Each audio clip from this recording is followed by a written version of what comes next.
यह वह समय था जब धरती पर न कोई शहर था और न कोई लिखित इतिहास, सिर्फ प्रकृति थी, घने जंगल और उन सब के बीच जीने के लिए संघर्ष करता इंसान।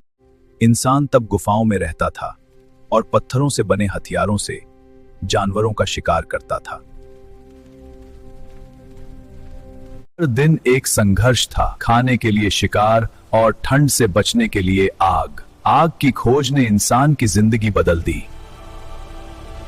यही थी मानव सभ्यता की पहली सुबह, प्रागैतिहासिक काल, जहां से इतिहास की कहानी की शुरुआत मानी जाती है।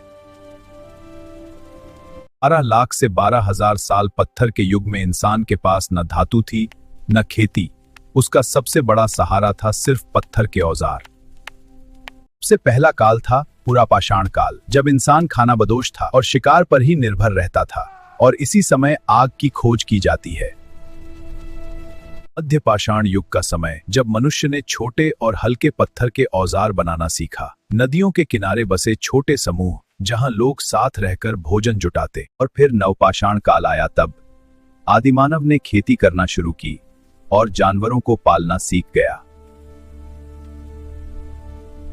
यही वह समय था जब इंसान शिकारी से किसान बनाए, और यहीं से शुरू हुई सभ्यता की असली कहानी। लगभग 5,000 साल पहले सिंधु नदी के किनारे एक अद्भुत सभ्यता जन्म ले चुकी थी, जिसे हड़प्पा सभ्यता कहते हैं, जिसके शहर समय से बहुत आगे थे। यहाँ के शहर सुनियोजित तरीके से बने थे। यह सभ्यता 2500 से 1750 ईसा बाद का समय था। यहाँ पर सीधी सड़कें और पक्की ईंटों के घर बने हुए थे। मोहनजोदड़ो में बना महान स्नानागार इस सभ्यता की उन्नत सोच का एक प्रमाण था। यह सभ्यता चीन की और मेसोपोटामिया सभ्यता के समकालीन थी। यहाँ के लोग दूर दूर तक व्यापार करते थे और अपनी पहचान के लिए पत्थर की मोहरें इस्तेमाल करते थे। हड़प्पावासी कपास से ज्यादा गुजरात शहर में मिला, लगभग 300 से अधिक के। लेकिन एक दिन यह महान सभ्यता अचानक गायब हो गई और पीछे छोड़ गई सिर्फ रहस्य। 1921 में दयाराम साहनी के द्वारा खुदाई में इस सभ्यता के बारे में पता चला था। अब हम लोग देखेंगे वैदिक काल, जो 1500 से 600 ईसा पूर्व की इतिहास है, जो सिंधु सभ्यता के पतन के बाद उत्तर पश्चिम से एक नई जाति भारत में आई, जिन्हें आर्य कहा गया। इन आर्यों ने पवित्र ग्रंथों की रचना की, जिन्हें वेद कहा गया, और यहीं से शुरू हुआ वैदिक काल। ये वैदिक काल 2 भागों में बंटा हुआ था, एक ऋग्वैदिक काल और दूसरा उत्तर वैदिक काल। उस समय लोगों का जीवन पशुपालन पर आधारित था। गाय उनके लिए सबसे कीमती धन थी। आर्यों की भाषा संस्कृत था, क्योंकि वो इसको देवों की भाषा मानते थे। आर्य लोग प्रकृति के देवताओं की पूजा करते थे और यज्ञ के माध्यम से उन्हें प्रसन्न करते थे। इस काल में ही समाज ब्राह्मण, क्षत्रिय, वैश्य और शूद्रों में बंटा हुआ था। वैदिक कर्मकांडों के बीच भारत की धरती पर एक नया धर्म उभरा, जिसे जैन धर्म कहा गया। इस धर्म के पहले तीर्थंकर ऋषभदेव जी थे। इन तीर्थंकरों का कालखंड 200 साल का था।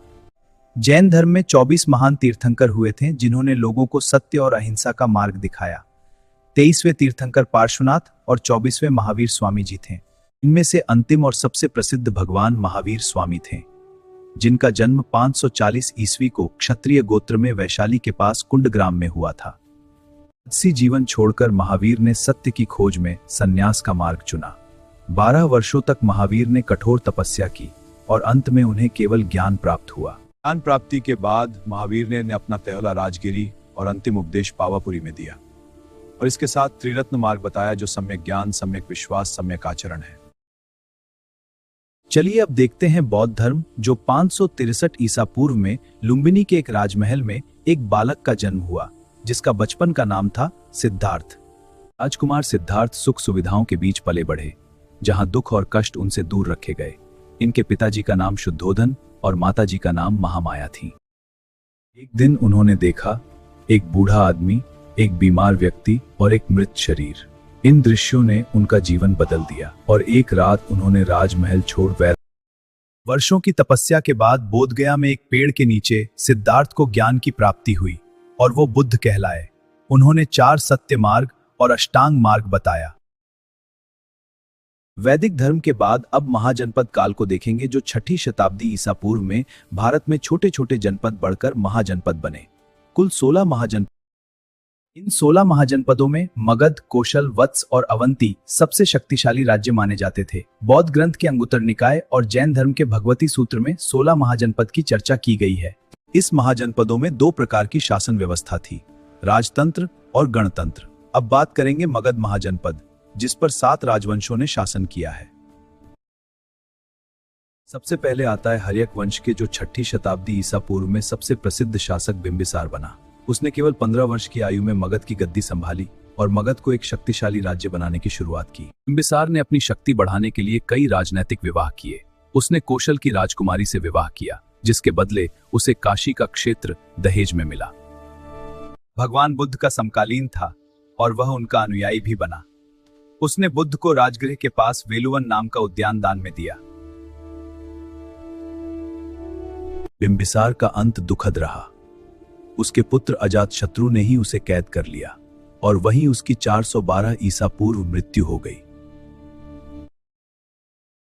हर्यंक वंश के बाद मगध में शिशुनाग वंश की स्थापना हुई, जिसमें शिशुनाग को मगध का नया शासक बनाया गया और उसने एक नए वंश की शुरुआत की। शिशुनाग ने अपनी राजधानी राजगृह से हटाकर वैशाली में स्थापित की, जो उस समय एक प्रमुख नगर था, और इसकी मृत्यु 315 में हो जाती है। शिशुनाग के बाद उसका पुत्र कालाशोक मगध का शासक बना, जिसने पाटलिपुत्र को नई राजधानी बनाया। कालाशोक के शासनकाल में वैशाली में द्वितीय बौद्ध संगीति आयोजित हुई, जो बौद्ध धर्म के इतिहास में एक महत्वपूर्ण घटना मानी जाती थी। शिशुनाग वंश के अंतिम शासक नंदिवर्धन की हत्या महापद्नंद ने किया और इसके बाद मगध में नंद वंश का उदय हुआ और एक नए शक्तिशाली साम्राज्य की शुरुआत हुई। महापद्मनंद एक ऐसा पहला शूद्र जाति का साधारण परिवार से शासक बना था, लेकिन अपनी शक्ति और नीति से वह मगध का सम्राट बन गया। धनानंद नंद वंश का अंतिम शासक था। उसके समय में मगध का खजाना अत्यधिक धन से भरा हुआ था। यह बहुत घमंडी शासक था। ऐसा कहा जाता है कि चाणक्य नामक ब्राह्मण ने किसी विदेशी आक्रमण से बचने के लिए सहायता मांगने आया था, लेकिन धनाराज ब्राह्मण को अपने दरबार में उपयोग कर रहे हैं। इस नीच को यहाँ से बाहर निकाल दो। बालक हुआ। अपमानित चाणक्य ने चंद्रगुप्त मौर्य को तैयार किया और मगध की सत्ता छीनने की योजना बनाई। हाँ आचार्य, हम मगध को हराकर न्याय दिलाएंगे। इस प्रकार चाणक्य ने चंद्रगुप्त मौर्य की सहायता से धनानंद को पराजित किया और मगध में मौर्य साम्राज्य की स्थापना किए। मौर्य वंश से पहले 326 ईसा पूर्व में यूनान के महान शासक सिकंदर ने भारत पर आक्रमण किया और सिंधु पार करके पंजाब तक पहुंच गया। झेलम नदी के किनारे सिकंदर और राजा पोरस के बीच भीषण युद्ध हुआ, जिसे हाइडेस्पीस का युद्ध कहा जाता है, और इस हार में पोरस की हार हुई थी। यह पोरस से युद्ध के बाद सिकंदर की सेना थक चुकी थी, इसलिए उसे भारत से वापस लौटना पड़ा। 323 में ईरान के बेबीलोन शहर में डायरिया बीमारी से सिकंदर की मौत हो जाती है। अब बात करेंगे मौर्य वंश की, जिसमें मगध पर अधिकार के बाद चंद्रगुप्त ने उत्तरी भारत के कई क्षेत्रों को अपने साम्राज्य में मिला लिया। 305 ईसा पूर्व में चंद्रगुप्त ने यूनानी शासक सेल्यूकस निकेटर को हराया और उसके साथ संधि करके उसके पुत्री हेलेना से चंद्रगुप्त ने शादी कर। अपने जीवन के अंत में चंद्रगुप्त ने जैन धर्म अपना लिया और श्रवण बेलगोला में संन्यास लेकर मृत्यु प्राप्त की। फिर इसके बाद इसका बेटा बिंदुसार उत्तराधिकारी बनता है। चंद्रगुप्त मौर्य के बाद उसका पुत्र बिंदुसार मौर्य साम्राज्य का शासक बना। यूनानी लेखकों ने बिंदुसार को अमित्रघात कहा है, जिसका अर्थ होता है शत्रुओं का नाश करने वाला। आजीवक संप्रदाय को मानने वाला बिंदुसार ने अपने पिता के साम्राज्य को दक्षिण भारत तक फैलाया और मौर्य साम्राज्य को और विशाल बना दिया। बिंदुसार के समय यूनान के शासकों से मित्रतापूर्ण संबंध बने रहे और विदेशी दूत उसके दरबार में आए, और बिंदुसार के 2 पुत्र थे, सुशील और अशोक है। बिंदुसार के बाद उसका पुत्र अशोक मौर्य साम्राज्य का शासक बना और उसने पाटलिपुत्र से अपने विशाल साम्राज्य पर शासन किया। बौद्ध ग्रंथों के अनुसार राजा बनने के लिए अपने 99 भाइयों की हत्या की। 261 ईसा पूर्व में अशोक ने कलिंग पर आक्रमण किया। यह युद्ध बहुत भयानक था, जिसमें हजारों लोग मारे गए। युद्ध के बाद मृतकों और घायलों को देखकर अशोक को बहुत गहरा पश्चाताप हुआ और उसने कभी न युद्ध का और तलवार पकड़ने का निश्चय किया। कलिंग युद्ध के बाद अशोक ने बौद्ध धर्म अपना लिया। बौद्ध धर्म की प्रेरणा उसके भतीजे निरोध से मिला था। अशोक पहला ऐसा राजा था जिसने अपना संदेश प्रजा को देने के लिए पत्थरों और स्तंभों पर शिलालेखों के रूप में लिखवाए। अशोक ने धम्म नीति का भी प्रचार किया। अशोक ने बौद्ध धर्म के प्रचार के लिए अपने पुत्र महेंद्र और पुत्री संघमित्रा को श्रीलंका भेजा, जिसमें वह सफल भी रहा। जाओ मेरे बच्चों, बुद्ध का संदेश फैलाओ। मौर्य वंश का अंतिम शासक बृहद्रथ था, जिसके समय तक साम्राज्य बहुत कमजोर हो चुका था। इसके के समय में कलिंग के राजा खारवेल ने कलिंग को मगध से स्वतंत्र करा लिया। 185 ईसा पूर्व में सेनापति पुष्यमित्र शुंग ने और मौर्य साम्राज्य का अंत करके शुंग वंश की स्थापना किया। पुष्यमित्र शुंग एक कट्टर ब्राह्मण था। इसने पाटलिपुत्र से शासन किया और मौर्य साम्राज्य के मध्य और उत्तरी क्षेत्रों पर अपना नियंत्रण बनाए रखा। पुष्यमित्र शुंग के समय यवनों ने उत्तर पश्चिम से आक्रमण किया, लेकिन शुंगों ने उनका विरोध किया और इसने बहुत सारे बौद्ध मठों को भी ध्वस्त किया। शुंग वंश के अंतिम शासक देवभूति थे, जिन्हें उनके मंत्री वसुदेव ने मार दिया और जिससे कण्व वंश की स्थापना हुई। कण्व वंश में कुल 4 शासक हुए, वसुदेव, भूमिमित्र, नारायण और सुशर्मन, लेकिन इनमें अंतिम शासक सुशर्मन ही था। कण्व वंश के शासक अधिक शक्तिशाली नहीं थे, जिससे उनका शासन धीरे धीरे कमजोर पड़ गया और सुशर्मन के अपने ही मंत्री सिमुक ने सुशर्मन की हत्या करके सातवाहन वंश की स्थापना करता है।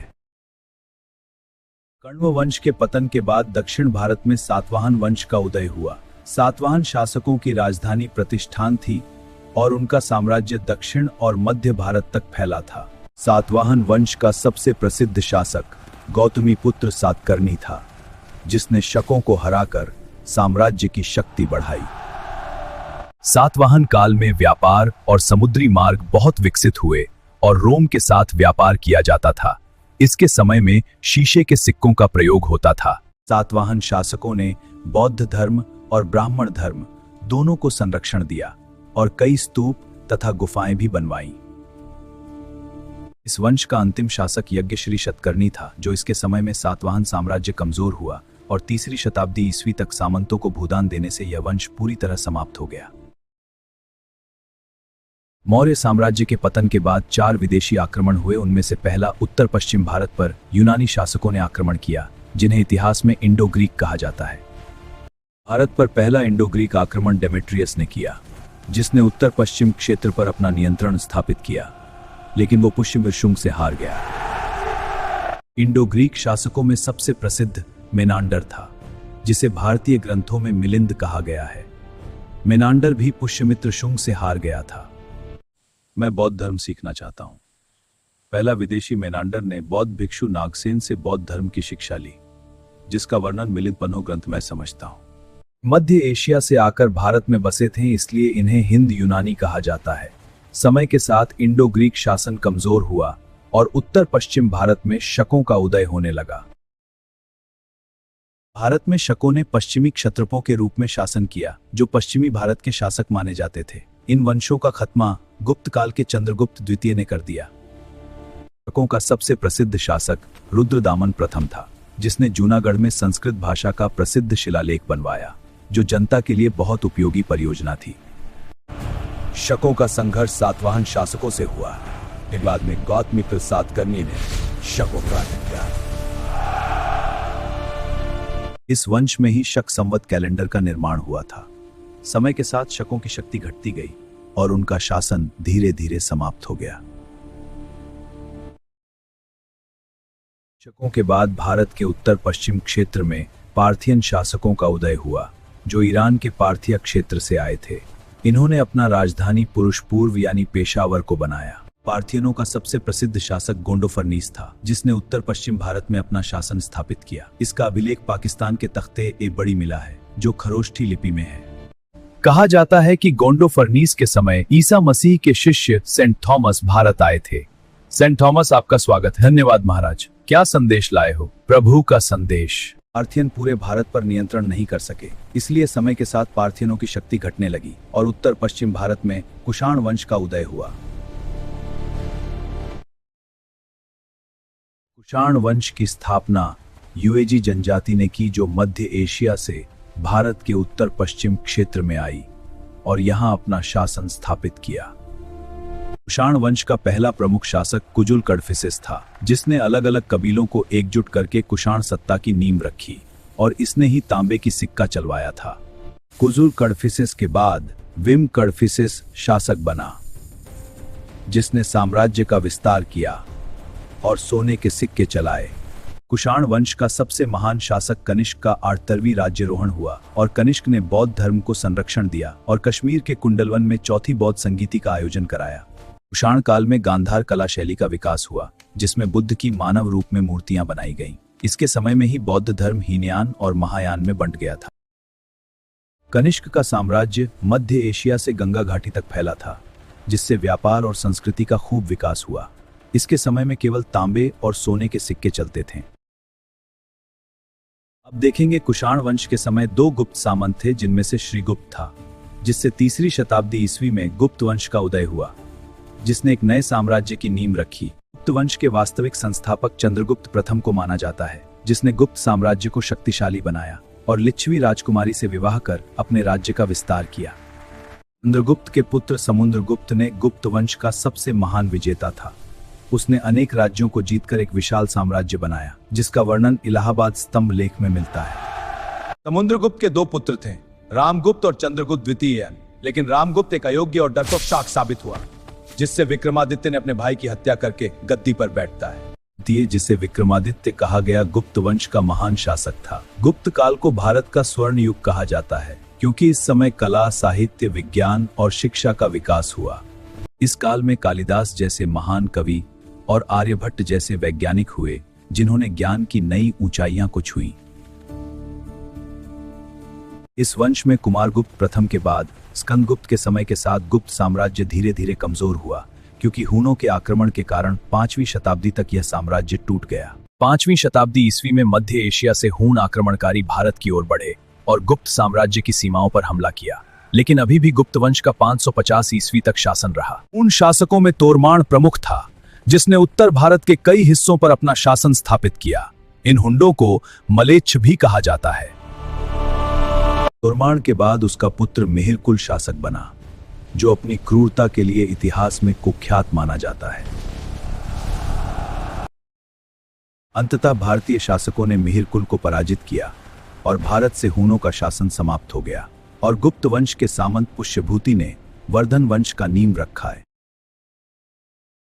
7वीं शताब्दी ईस्वी में थानेश्वर के शासक हर्षवर्धन ने 16 वर्ष की आयु में गद्दी संभाली। हर्ष ने कन्नौज को अपनी राजधानी बनाया और उत्तर भारत में एक शक्तिशाली साम्राज्य स्थापित किया।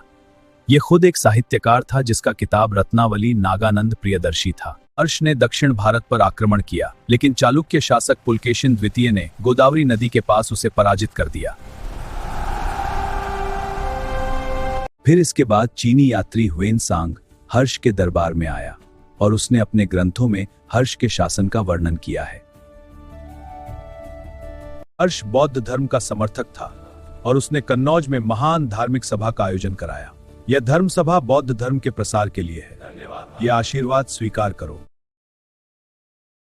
हर्षवर्धन के बाद का इतिहास जानने से पहले संगम काल दक्षिण भारत के इतिहास का जान लेते हैं, जो लगभग 300 ईसा पूर्व से 300 ईस्वी तक माना जाता है। संगम काल में दक्षिण भारत में 3 प्रमुख राजवंश ने शासन किए थे, चेर, चोल और पांड्य। इस काल में तमिल भाषा में संगम साहित्य की रचना हुई, जो उस समय 3 संगम सम्मेलन हुआ था, जो समाज और जीवन का वर्णन करता है। संगम काल की जानकारी इंडिका अष्टाध्यायी पुस्तक से मिलती है। इस काल में समुद्री व्यापार बहुत विकसित था। दक्षिण भारत के बंदरगाहों से रोम तक व्यापार किया जाता। 3री शताब्दी ईस्वी के बाद संगम काल धीरे धीरे समाप्त हुआ और कृष्ण नदी के दक्षिण भारत में नए राजवंशों का उदय हुआ। संगम काल में चेर वंश का शासन दक्षिण पश्चिम भारत में था, जो आज के केरल और तमिलनाडु के कुछ हिस्सों में फैला था। चेर वंश की राजधानी वंजी थी और उसका प्रमुख बंदरगाह मुसिरी था, जहां से विदेशी व्यापार होता था। चेर वंश का प्रसिद्ध शासक सेनगुट्टवन था, जिसने चेर राज्य में पत्नी की पूजा प्रारंभ करवाया। इसका वर्णन संगम साहित्य में मिलता है। समय के साथ चेर वंश की शक्ति कम हुई और दूसरी सदी के दक्षिण भारत में नए राजवंशों का उदय होने लगा। चोल वंश का पहली बार शासन दक्षिण पूर्व भारत में था, जो कावेरी नदी के उपजाऊ क्षेत्र में फैला था, जिसकी जानकारी पाणिनि की रचना अष्टाध्यायी से मिलती है। चोल वंश की राजधानी उरैयूर थी और कावेरीपट्टनम उनका प्रमुख बंदरगाह नगर था।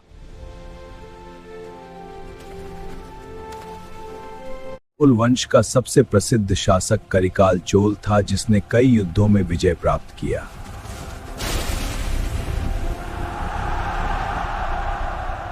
करिकाल चोल ने कावेरी नदी पर 160 किलोमीटर भव्य तट बांध बनवाया, जिससे किसानों को बहुत लाभ हुआ। चोल वंश सामंतवादी के कारण धीरे धीरे कमजोर होने लगा। अब चोल वंश का दूसरी बार 8वीं सदी में उदय होगा। संगम काल में पांड्य वंश का शासन दक्षिण भारत के मदुरै क्षेत्र में था। यह वंश मात्र सतात्मक था, अर्थात अपने नाम के आगे पहले। पांड्य वंश की राजधानी मदुरै थी। इस वंश का राजकीय चिन्ह मछली था और पांड्य वंश ने मीनाक्षी मंदिर का निर्माण भी कराया था। पांड्य वंश समुद्री व्यापार के लिए बहुत प्रसिद्ध था। यहाँ के मोती विदेशों में निर्यात किए जाते थे। इसकी जानकारी मेगास्थनीज की पुस्तक इंडिका से मिलती है। पांड्य वंश का प्रथम शासक नोडियोन था, जिसने समुद्र देवता की पूजा प्रारंभ किया था। इसके विदेशों से अच्छे संबंध थे। रोम और अन्य देशों के साथ समुद्री व्यापार लगातार चलता रहा। वाकाटक वंश का मगध महाजनपद काल के समय 3री शताब्दी ईस्वी में दक्षिण भारत के दक्कन क्षेत्र में उदय हुआ था। इस वंश का संस्थापक विंध्य। वाकाटक वंश का सबसे प्रसिद्ध शासक प्रवरसेन प्रथम था, जिसने अपने राज्य का विस्तार कर सम्राट की उपाधि धारण की। वाकाटक वंश का गुप्त वंश से वैवाहिक संबंध था। चंद्रगुप्त द्वितीय की पुत्री प्रभावती गुप्ता का विवाह वाकाटक शासक से हुआ था। अपने पति की मृत्यु के बाद प्रभावती गुप्ता ने अपने पुत्रों के लिए राज्य का शासन संभाला और गुप्त प्रभाव को आगे बढ़ाई।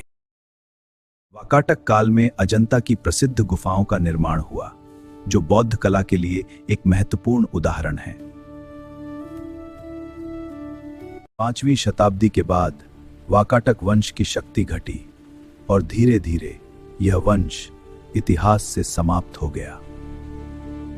8वीं शताब्दी ईस्वी में दक्षिण भारत के दक्कन क्षेत्र में चालुक्य वंश का उदय हुआ, जिसमें इस वंश की 3 शाखाएं निकली। पहला वातापी चालुक्य, दूसरा कल्याणी चालुक्य और तीसरा बेंगी चालुक्य। चालुक्य शासकों की राजधानी बादामी थी और उनका साम्राज्य दक्षिण भारत के विशाल क्षेत्रों में फैला था।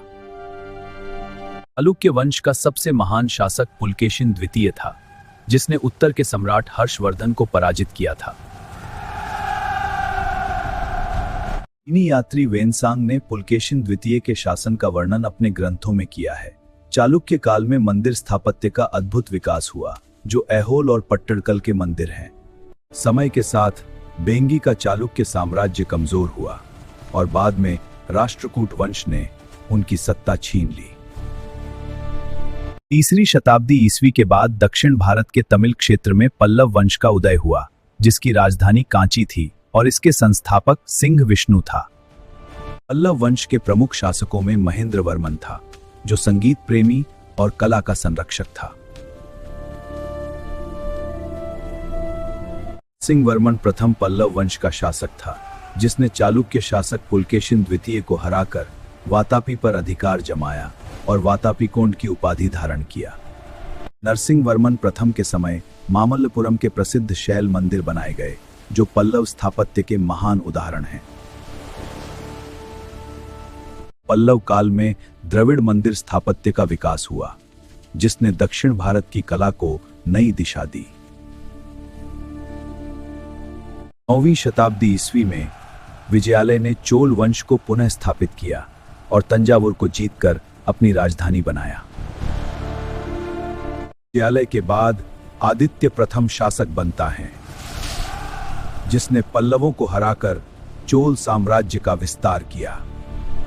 राजराज प्रथम चोल वंश का महान शासक था, जिसने दक्षिण भारत और श्रीलंका के कुछ भागों पर अधिकार कर लिया। राजराज प्रथम ने तंजावुर में भव्य बृहदेश्वर मंदिर बनवाया, जो चोल स्थापत्य का महान उदाहरण है। राजराज के पुत्र राजेंद्र प्रथम ने समुद्री अभियानों द्वारा दक्षिण पूर्व एशिया तक चोल शक्ति का विस्तार किया। समय के साथ चोल साम्राज्य कमजोर हुआ और 13वीं शताब्दी तक यह महान साम्राज्य समाप्त हो गया। 8वीं शताब्दी ईस्वी में दक्षिण भारत के दक्कन क्षेत्र में राष्ट्रकूट वंश का उदय हुआ। इस वंश का संस्थापक दंतिदुर्ग माना जाता है। राष्ट्रकूट शासकों की राजधानी मान्यखेट थी, जहां से वे अपने विशाल साम्राज्य पर शासन करते थे। ध्रुव और गोविंद तृतीय राष्ट्रकूट वंश के महान विजेता थे, जिन्होंने उत्तर भारत तक अपने अभियान चलाए। अमोघ वर्ष प्रथम राष्ट्रकूट वंश का प्रसिद्ध शासक था, जो शांति और साहित्य प्रेम के लिए जाना जाता है। राष्ट्रकूट काल में एलोरा का प्रसिद्ध कैलाश मंदिर बनवाया गया, जो पत्थर काटकर बनाया गया एक अद्भुत स्थापत्य है। राष्ट्रकूट शासक उत्तर भारत में कन्नौज के लिए पाल और प्रतिहारों से त्रिपक्षीय संघर्ष में शामिल रहे। वही त्रिपक्षीय संघर्ष जिसमें हर्षवर्धन की मृत्यु हो जाती है। समय के साथ राष्ट्रकूट वंश कमजोर हुआ और 10वीं शताब्दी के अंत तक चालुक्यों ने उनकी सत्ता समाप्त कर दी। 8वीं शताब्दी ईस्वी में बिहार और बंगाल क्षेत्र में पाल वंश का उदय हुआ, जो इस वंश का संस्थापक गोपाल था। गोपाल के बाद धर्मपाल शासक बना, जिसने अपने साम्राज्य का उत्तर भारत तक विस्तार किया और विक्रमशिला विश्वविद्यालय खोला। पाल शासकों ने कन्नौज के लिए प्रतिहारों और राष्ट्रकूटों से त्रिपक्षीय संघर्ष में शामिल हुए थे। देवपाल पाल वंश का वह महान शासक था, जिसके समय पाल साम्राज्य सबसे अधिक विस्तृत हुआ। पाल शासक बौद्ध धर्म के समर्थक थे। उन्होंने नालंदा और विक्रमशिला जैसे महान विश्वविद्यालयों को संरक्षण दिया। पाल वंश का अंतिम शासक मदन पाल के मृत्यु के बाद समय के साथ पाल वंश कमजोर हुआ और 12वीं शताब्दी तक इसका शासन समाप्त हो गया। 8वीं शताब्दी ईस्वी में उत्तर भारत में प्रतिहार वंश का उदय हुआ। इस वंश का संस्थापक नागभट्ट प्रथम माना जाता है। नागभट्ट प्रथम ने पश्चिम से आए अरब आक्रमणकारियों को पराजित किया और भारत की रक्षा की। हमने भारत की मिहिर भोज प्रतिहार वंश का सबसे महान शासक था, जिसने कन्नौज को जीतकर अपनी राजधानी गुजरात से कन्नौज ले गया। प्रतिहार शासक कन्नौज के लिए पाल और राष्ट्रकूटों से त्रिपक्षीय संघर्ष में शामिल रहे। इस वंश के अंतिम शासक यशपाल के बाद समय के साथ प्रतिहार वंश कमजोर हुआ और 10वीं शताब्दी के बाद उनकी शक्ति धीरे धीरे समाप्त हो गई। 9वीं शताब्दी ईस्वी में मालवा क्षेत्र में परमार वंश का उदय हुआ। इस वंश का संस्थापक उपेंद्र माना जाता है। परमार शासकों की राजधानी धार थी, जो उस समय कला और शिक्षा का महत्वपूर्ण केंद्र बन गई। परमार वंश का सबसे महान शासक राजा भोज था, जो विद्वान और महान योद्धा माना जाता है। इसने अपनी राजधानी धारानगरी को बनाया। राजा भोज ने कई ग्रंथों की रचना की और धार को विद्या और साहित्य का महान केंद्र बना दिया। इस काल में सबसे ज्यादा ज्योति राजा भोज ने भोजपुर में भोजेश्वर मंदिर बनवाया, जो परमार स्थापत्य का महान उदाहरण है। राजा भोज के बाद परमार वंश कमजोर हुआ और अंततः दूसरे राजवंशों के आक्रमण से उनकी सत्ता समाप्त हो गई। 10वीं शताब्दी ईस्वी में गुजरात क्षेत्र में सोलंकी वंश का उदय हुआ। इस वंश का संस्थापक मूलराज प्रथम को माना जाता है। सोलंकी शासकों की राजधानी अनिलवाड़ा पाटन थी, जो उस समय व्यापार और संस्कृति का महत्वपूर्ण केंद्र था। इस वंश के शासक भीम प्रथम के समय ही महमूद गजनवी ने सोमनाथ मंदिर पर आक्रमण किया, जिससे राज्य को भारी नुकसान हुआ था। सोलंकी वंश का महान शासक सिद्धराज जयसिंह था, जिसने राज्य को बहुत शक्तिशाली बनाया। अब अगला शासक कुमारपाल सोलंकी वंश का सबसे प्रसिद्ध शासक था, जिसने जैन धर्म को संरक्षण दिया। सोलंकी काल में ही मोढेरा का सूर्य मंदिर बनवाया गया है, जो गुजरात की महान स्थापत्य कृति को दर्शाता है।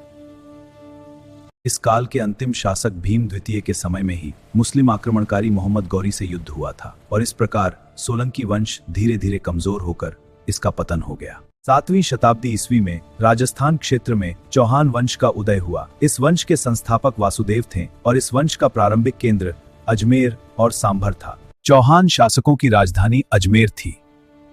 बाद में उन्होंने दिल्ली पर भी अपना अधिकार कर लिया।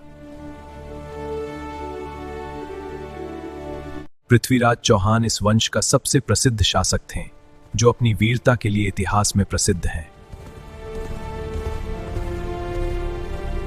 1191 ईस्वी में तराइन के प्रथम युद्ध में पृथ्वीराज चौहान ने मोहम्मद गौरी को पराजित कर दिया। फिर से 1192 ईस्वी में तराइन के द्वितीय युद्ध में मोहम्मद गौरी ने पृथ्वीराज चौहान को पराजित कर दिया।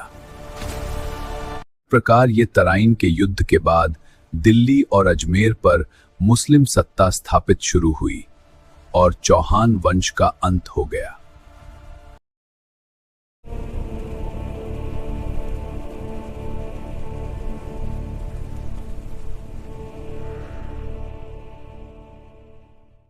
हम लोग देखेंगे कि कैसे अरब मुस्लिम आक्रमणकारी भारत पर आक्रमण करते हैं और उसके बाद दिल्ली सल्तनत पर कब्जा करते हैं। और इधर इराक के शासक हज्जाज बिन यूसुफ ने सिंध के राजा दाहिर पर समुद्री लूट का आरोप लगाकर आक्रमण करने की तैयारी कर दी थी। 712 ईस्वी में हज्जाज ने अपने भतीजे यानी दामाद युवा सेनापति मोहम्मद बिन कासिम को सिंध पर आक्रमण के लिए भेजता है। सिंध के शासक राजा दाहिर और मोहम्मद बिन कासिम के बीच भीषण युद्ध हुआ, जिसमें दाहिर मारा गया। राजा दाहिर की मृत्यु के बाद मोहम्मद बिन कासिम ने सिंध और मुल्तान पर अपना अधिकार स्थापित कर लिया। मोहम्मद बिन कासिम की जीत से भारत में मुस्लिम शासन की पहली नींव पड़ी, जो आगे चलकर सल्तनत तक पहुंची। 10वीं शताब्दी ईस्वी में मध्य एशिया के तुर्क शासकों में से गुलाम सुबुक्तगिन ने भारत पर आक्रमण करके जयपाल को पराजित कर दिया। 1025 ईस्वी में महमूद गजनवी ने गुजरात के सोमनाथ मंदिर पर आक्रमण किया और वहां से अपार धन को लूटा। महमूद गजनवी के आक्रमणों का उद्देश्य सिर्फ भारत की संपत्ति को लूटना था। उसने यहां स्थायी शासन स्थापित नहीं किया।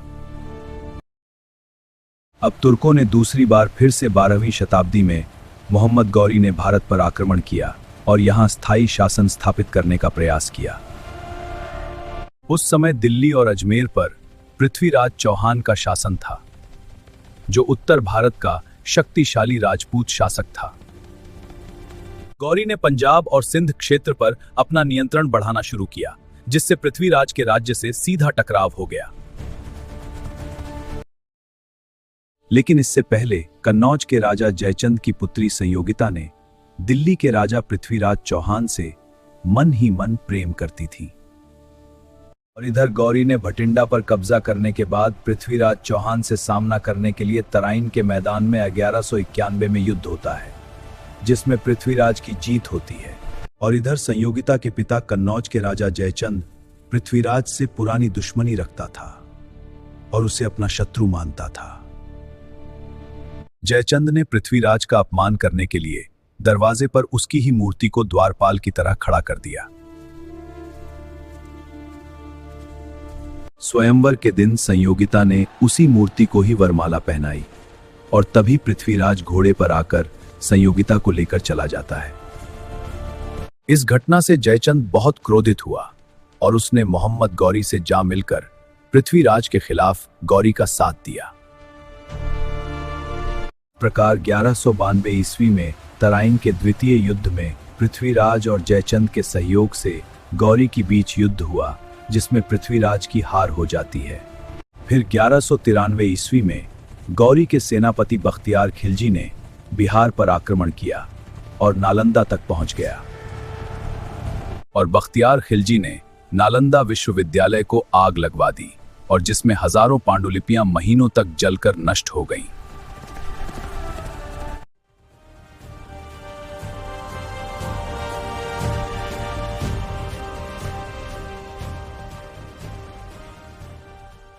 गौरी ने भारत में शासन चलाने के लिए अपने गुलाम सेनापति कुतुबुद्दीन ऐबक को दिल्ली का शासक बना गजनी लौट गया। इस प्रकार 1206 ईस्वी में मोहम्मद गौरी की मृत्यु के बाद कुतुबुद्दीन ऐबक ने दिल्ली में गुलाम वंश की स्थापना करता है। कुतुबुद्दीन ऐबक एक तुर्क गुलाम था जिसे मोहम्मद गौरी ने खरीदा था और अपनी सेना में उच्च पद तक पहुंचाया था। 1210 ईस्वी में कुतुबुद्दीन ऐबक ने लाहौर में चौगान खेलते समय घोड़े से गिरने से उसकी मौत हो जाती है। इसके बाद 1210 ईस्वी में कुतुबुद्दीन ऐबक की मृत्यु के बाद उसका बेटा और उत्तराधिकारी आराम शाह ने दिल्ली की गद्दी पर बैठा। इतिहास में आराम शाह को एक कमजोर शासक माना जाता है जिसमें शासन चलाने की योग्यता कम थी। फिर 1211 ईस्वी में ऐबक के गुलाम इल्तुतमिश ने आराम शाह को युद्ध में हराकर दिल्ली की गद्दी पर अधिकार कर लेता है। इल्तुतमिश एक तुर्क गुलाम था जिसे कुतुबुद्दीन ऐबक ने खरीदा था और इसने अपनी राजधानी लाहौर से दिल्ली को बनाया। इल्तुतमिश ने चालीसा नामक 40 अमीरों का दल बनाया जो शासन चलाने में उसकी सहायता करते थे। मेरे साथी अमीरों, हम सब मिलकर इस राज्य को सशक्त और समृद्ध बनाएंगे।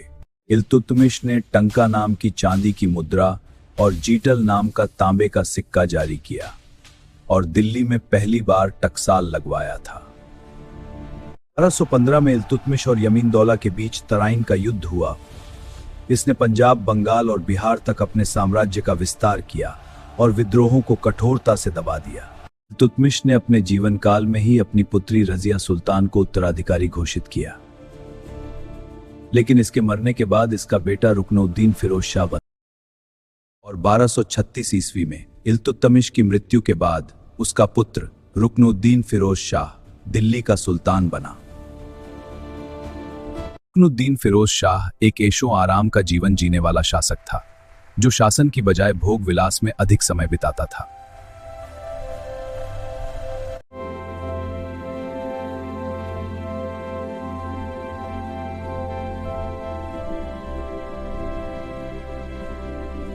फिरोज शाह की माता शाह तुर्कान वास्तव में राज्य का सारा शासन चलाती थी और प्रजा पर अत्याचार करती थी।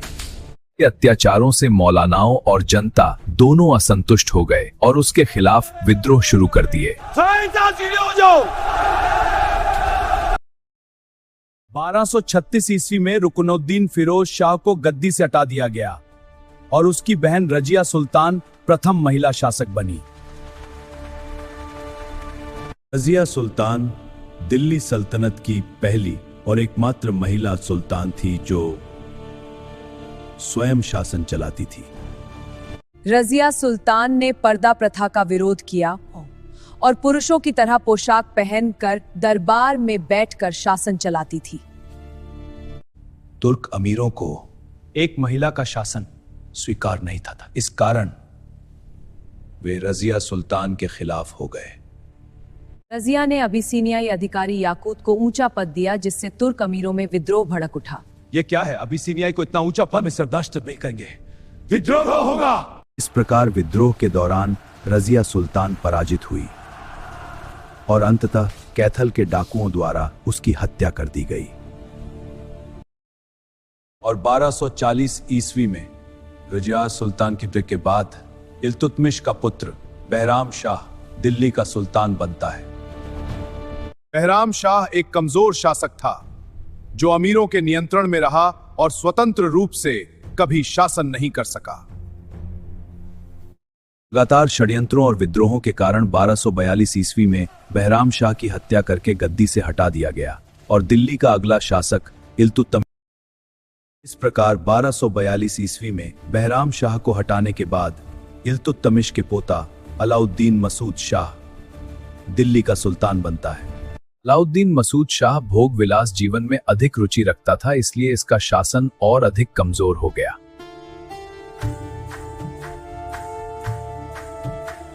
(1246 ईस्वी में अमीरों ने अलाउद्दीन मसूद शाह को गद्दी से हटाकर नसीरुद्दीन महमूद को सुल्तान बना दिया। नसीरुद्दीन महमूद एक धार्मिक और कंजूस शासक था। ऐसा कहा जाता है कि वह अपने खर्च के लिए कुरान की नकल लिखता था और टोपी सिलकर जीवन यापन करता था। नसीरुद्दीन महमूद के समय अपनी वास्तविक सत्ता उसके प्रधानमंत्री गयासुद्दीन बलबन के हाथ में थी और इसको उलुग खां की उपाधि दिया था। और 1266 ईस्वी में नसीरुद्दीन महमूद की मृत्यु हुई और इसके बाद गयासुद्दीन बलबन दिल्ली का सुल्तान बनता है। गयासुद्दीन बलबन एक तुर्क गुलाम था जो इल्तुतमिश के चालीसा दल का सदस्य बना था और आगे चलकर यह अब सुल्तान बना।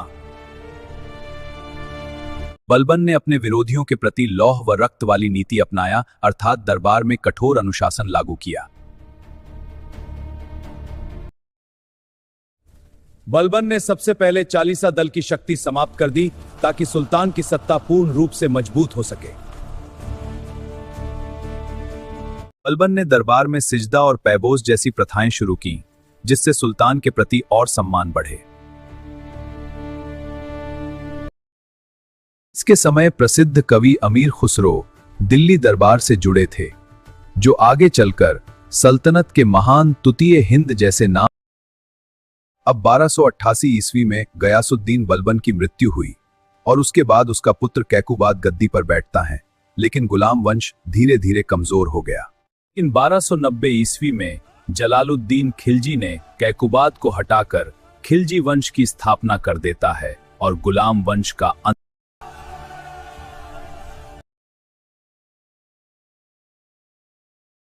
अब देखते हैं खिलजी वंश, जो 1290 ईस्वी में 70 वर्ष का जलालुद्दीन फिरोज खिलजी ने कैकुबाद को हटाकर दिल्ली की गद्दी पर। जलालुद्दीन खिलजी एक उदार दयालु शासक माना जाता है। इसने अपनी बेटी का निकाह अपने भतीजे अलाउद्दीन खिलजी से किया था और अलाउद्दीन को दक्षिण भारत जीतने के लिए भेजा था।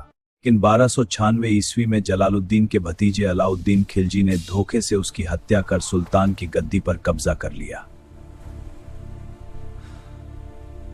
अलाउद्दीन खिलजी वंश का सबसे शक्तिशाली शासक था, जिसने उत्तर और दक्षिण भारत तक अपने साम्राज्य का विस्तार किया और यह खुद को दूसरा सिकंदर कहता था। अलाउद्दीन खिलजी ने मंगोल आक्रमणों को कई बार रोका और दिल्ली सल्तनत की सीमाओं को सुरक्षित रखा।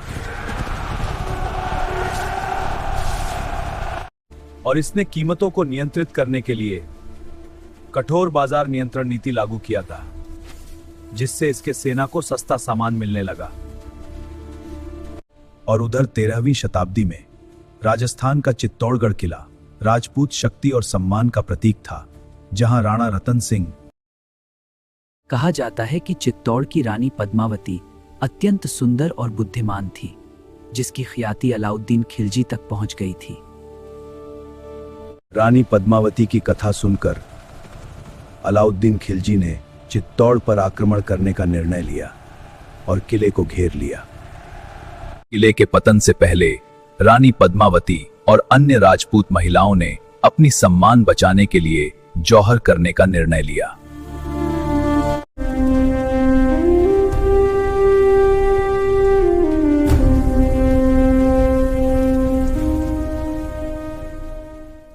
अलाउद्दीन खिलजी द्वारा 1000 दिनार में खरीदा हुआ। मलिक काफूर उसका सबसे विश्वसनीय सेनापति था, जिसे दक्षिण भारत पर आक्रमण के लिए भेजा गया। 1307 ईस्वी में मलिक काफूर ने यादवों की राजधानी देवगिरी पर आक्रमण किया है और उसे जीत लेता है। 1310 ईस्वी में मलिक काफूर ने काकतीय शासक प्रतापरुद्र देव के राज्य वारंगल पर आक्रमण किया और जीत हासिल करता है। फिर इसके बाद मलिक काफूर ने होयसाल राज्य की राजधानी द्वार समुद्र पर आक्रमण कर विजय प्राप्त करता है। अब इसके बाद 1311 ईस्वी में मलिक काफूर ने दक्षिण भारत के पांड्य राज्य पर आक्रमण किया और वहां से अपार धन लूट लाता है। दक्षिण भारत के इन अभियानों से मलिक काफूर बहुत सारा धन लेकर दिल्ली लौटा, जिससे खिलजी साम्राज्य और ज्यादा समृद्ध होता है। और 1316 ईस्वी में अलाउद्दीन खिलजी की मृत्यु के बाद उसका पुत्र कुतुबुद्दीन मुबारक शाह दिल्ली का सुल्तान बना। मुबारक शाह, खुसरो खां, तुम्हारी ये मजाल। उसके ही वजीर खुसरो खां ने षड्यंत्र रचकर मुबारक शाह की हत्या कर दी और खुद गद्दी पर बैठे। सिंहासन ने मेरा है। फिर उसके बाद खिलजी वंश के सेनापति गाजी मलिक ने खुसरो खां को मारकर उसी वर्ष गयासुद्दीन तुगलक ने तुगलक वंश की स्थापना कर दी। गयासुद्दीन तुगलक एक न्यायप्रिय और कठोर शासक था, जिसने शासन में अनुशासन स्थापित किया। इसके समय में मंगोलों ने 29 बार आक्रमण किया था। गयासुद्दीन तुगलक ने दिल्ली में तुगलकाबाद किले का निर्माण करवाया और इसने ही पहली बार नहरों का निर्माण करवाना शुरू किया था। और इसके बाद गयासुद्दीन तुगलक ने बंगाल पर अभियान चलाकर वहां विद्रोह को दबाया और सल्तनत का नियंत्रण स्थापित किया।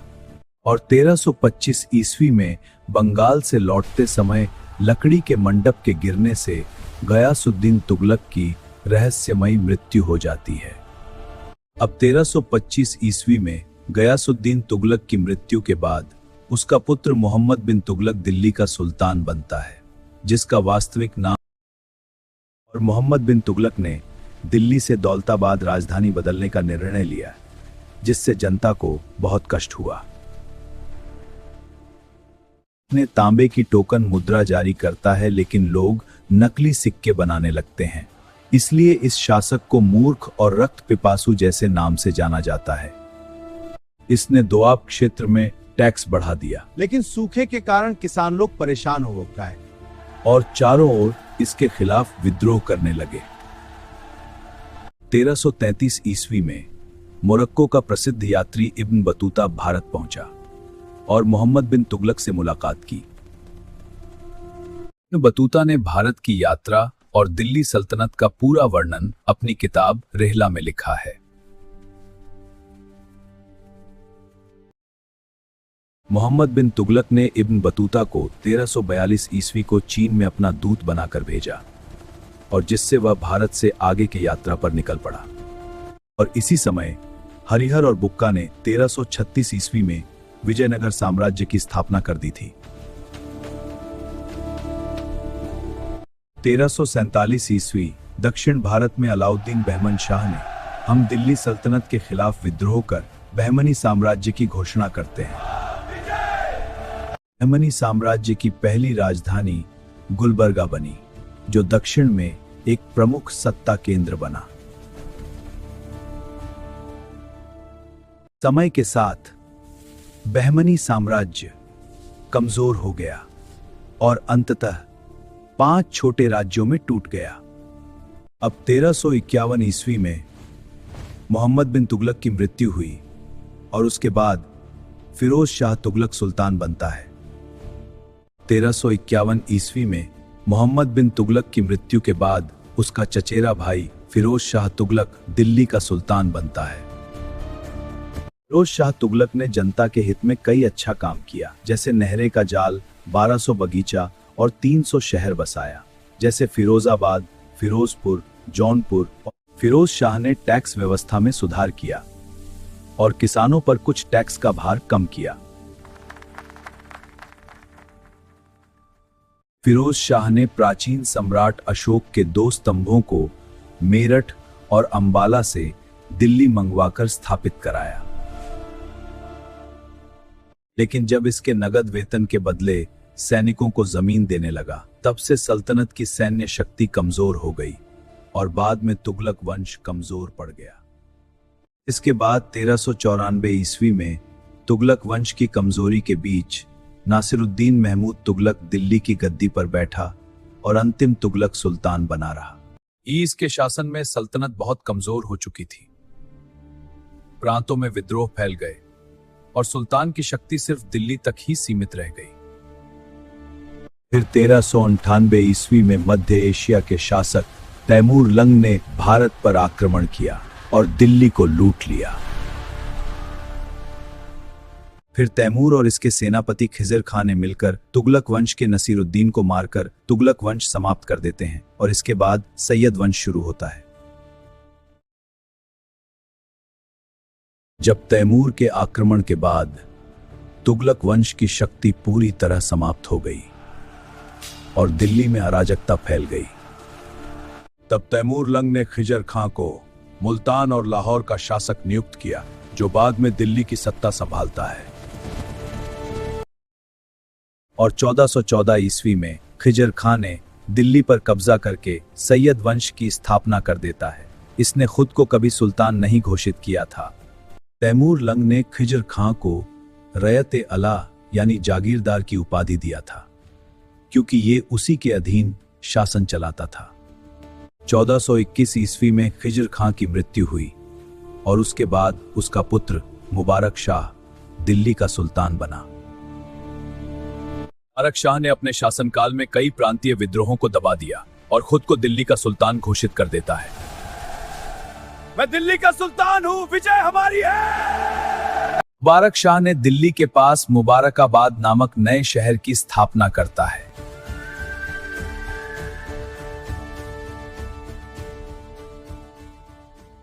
और 1434 ईस्वी में दरबारियों के षड्यंत्र के कारण मुबारक शाह की हत्या कर दी गई। मुबारक शाह की हत्या के बाद उसका भतीजा मोहम्मद शाह दिल्ली का सुल्तान बना। मोहम्मद शाह का शासन आगे चलकर कमजोर साबित हुआ और कई प्रांतों में विद्रोह बढ़ गए और सल्तनत की शक्ति घटती गई। फिर 1445 ईस्वी में मोहम्मद शाह की मृत्यु हुई और उसके बाद आलम शाह दिल्ली का सुल्तान बना। और इसी समय अफगान सरदार बहलोल लोदी धीरे धीरे शक्तिशाली बन गया और दिल्ली की राजनीति प्रभाव बढ़ा लिया। और आलम शाह ने दिल्ली की गद्दी छोड़कर बदायूं को अपना निवास बना लिया और शासन से दूर हो गया। 1451 ईस्वी में आलम शाह ने दिल्ली की गद्दी छोड़ दी। तब बहलोल लोदी ने लोदी वंश की स्थापना कर दी। बहलोल लोदी दिल्ली का पहला ऐसा अफगान शासक था जिसने दिल्ली सल्तनत में अफगानों की शक्ति बढ़ाई। इसके बाद बहलोल लोदी ने जौनपुर के शक्तिशाली राज्य को हराकर उसे दिल्ली सल्तनत में मिला लिया। बहलोल लोदी ने पंजाब और गंगा यमुना क्षेत्र में अपने राज्य का विस्तार किया और सल्तनत को मजबूत बनाया। अब इसके बाद 1489 ईस्वी में बहलोल लोदी की मृत्यु हुई और उसके बाद उसका पुत्र सिकंदर लोदी सुल्तान बनता है। सिकंदर लोदी ने 1504 ईस्वी में आगरा शहर की स्थापना की, जो आगे चलकर मुगलों की राजधानी बना। और सिकंदर लोदी ने प्रशासन में सुधार किया और किसानों तथा व्यापारियों के लिए व्यवस्थाएं को मजबूत की। सिकंदर लोदी ने दिल्ली में स्वयं का मकबरा बनवाया और इसने गुलरखी नामक पत्रिका भी जारी किया। 1517 ईस्वी में सिकंदर लोदी की मृत्यु हुई और उसके बाद उसका पुत्र इब्राहिम लोदी सुल्तान बना। इब्राहिम लोदी ने अफगान अमीरों पर कड़ा नियंत्रण करने की कोशिश की, जिससे कारण उसके और अमीरों के बीच। और इधर पंजाब के सूबेदार दौलत खान लोदी और मेवाड़ के शासक राणा सांगा इब्राहिम के विरोधी बन गया था। इसके बाद दौलत खां लोदी ने इब्राहिम लोदी से छुटकारा पाने के लिए काबुल के शासक बाबर को भारत पर आक्रमण के लिए बुलाया। मैं इस प्रस्ताव पर गंभीरता से विचार करूंगा। इसके बाद 21 अप्रैल 1526 ईस्वी को इब्राहिम लोदी और बाबर की सेनाओं के बीच पानीपत का प्रथम युद्ध हुआ। इस युद्ध में बाबर की तोपों और रणनीति के सामने इब्राहिम लोदी पराजित हुआ और उसी युद्ध भूमि में उसकी मृत्यु हो गई। इसके बाद 1526 ईस्वी में इब्राहिम लोदी की मृत्यु के साथ लोदी वंश का अंत हुआ और भारत में मुगल साम्राज्य की शुरुआत होता है। बाबर फरगना का शासक था जो तैमूर और चंगेज खां दोनों का वंशज था और भारत पर अधिकार चाहता था। पानीपत की विजय के बाद मेवाड़ के शक्तिशाली शासक राणा सांगा ने बाबर को चुनौती दी थी और युद्ध की तैयारी की, जिसे खानवा का युद्ध कहा जाता है। खानवा के इस युद्ध में बाबर की तोपों और रणनीति के सामने राणा सांगा की हार हो गई और मुगल शक्ति और ज्यादा। खानवा की विजय के बाद पूर्वी भारत में अफगान सरदारों ने बाबर के खिलाफ मोर्चा खोल दिया और 1529 ईस्वी में घाघरा नदी के किनारे बाबर और अफगान सरदारों की सेनाओं के बीच निर्णायक युद्ध हुआ, जिसमें बाबर की जीत होती है। घाघरा के युद्ध में बाबर विजयी हुआ और इसके बाद उत्तर भारत में उसकी सत्ता पूरी तरह स्थापित हो गई। बाबर के समय सिख धर्म के संस्थापक गुरु नानक देव उत्तर भारत में अपना उपदेश दे रहे थे। गुरु नानक देव जी ने बाबर के आक्रमणों को देखकर अपनी वाणी में उसकी कठोरता का वर्णन किए हैं। बाबर के समय प्रसिद्ध सूफी कवि मलिक मोहम्मद जायसी भी जीवित थे, जो आगे चलकर पद्मावत लिखते हैं। 1528 ईस्वी में बाबर के सेनापति मीर बाकी ने अयोध्या में हिंदू मंदिर तोड़कर बाबरी मस्जिद का निर्माण कराया था। 1530 ईस्वी में बाबर की मृत्यु हो जाती है। फिर उसका पुत्र हुमायूं दिल्ली का अगला मुगल सम्राट बनता है। हुमायूं ने अपने चारों भाइयों में राज्य का बंटवारा कर दिया, जिससे मुगल शक्ति कमजोर हो गई। हुमायूं ने गुजरात के शासक बहादुर शाह के खिलाफ अभियान चलाया और कुछ समय के लिए ही विजय पाई। इसी समय बिहार में शेर खान धीरे धीरे शक्तिशाली हुआ, जो आगे चलकर शेर शाह सूरी बना। अफगान सैनिकों, हम बिहार में अपनी शक्ति। और 1539 ईस्वी में चौसा के युद्ध में शेरशाह ने हुमायूं को पराजित कर देता है। फिर दोबारा 1540 ईस्वी में कन्नौज के युद्ध में भी शेरशाह ने हुमायूं को पराजित कर देता है, जिससे हुमायूं को भारत से भागना पड़ा। और इस हार के बाद हुमायूं को भारत छोड़कर कई वर्षों तक निर्वासन में भटकना पड़ा। इसके निर्वासन के समय 1542 ईस्वी में अमरकोट के राणा वीरसाल के घर में हुमायूं के पुत्र अकबर का जन्म हुआ। और बिहार का शासक शेरशाह सूरी के बारे में जान लेते हैं, जिसका मूल नाम फरीद खान था, जो बिहार में एक अफगान परिवार में जन्मा था। एक बार शिकार के दौरान फरीद खान ने अकेले ही एक शेर को मार गिराया, तभी से वह शेर खान कहलाया। धीरे धीरे शेर खान ने बिहार में अपनी शक्ति बढ़ाई और एक अफगान सरदारों का नेता बन गया। शेर खान, आपका मार करने की तैयारी करो, हमारा अभियान अब शुरू होता है। 1539 और 40 ईस्वी में चौसा और कन्नौज के युद्ध में शेर खान ने हुमायूं को हराने के बाद दिल्ली की गद्दी पर कब्जा कर लेता है। दिल्ली पर अधिकार के बाद शेर खान ने शेर शाह सूरी की उपाधि धारण की और सूरवंश की स्थापना करता है। शेर शाह ने चांदी का रुपया जारी किया और ग्रैंड ट्रंक रोड बनवाकर व्यापार और यात्रा को काफी आसान बनाया। और इसने सड़कों के किनारे सराय बनवाई और कई किलों का निर्माण भी करवाया। इसके बाद 1545 ईस्वी में कालिंजर के किले पर आक्रमण के दौरान बारूद विस्फोट से शेरशाह सूरी की मृत्यु हो गई। इधर हुमायूं ने फारस के शासक शाह तहमास्प से सहायता मांगी और सेना मिल जाता है।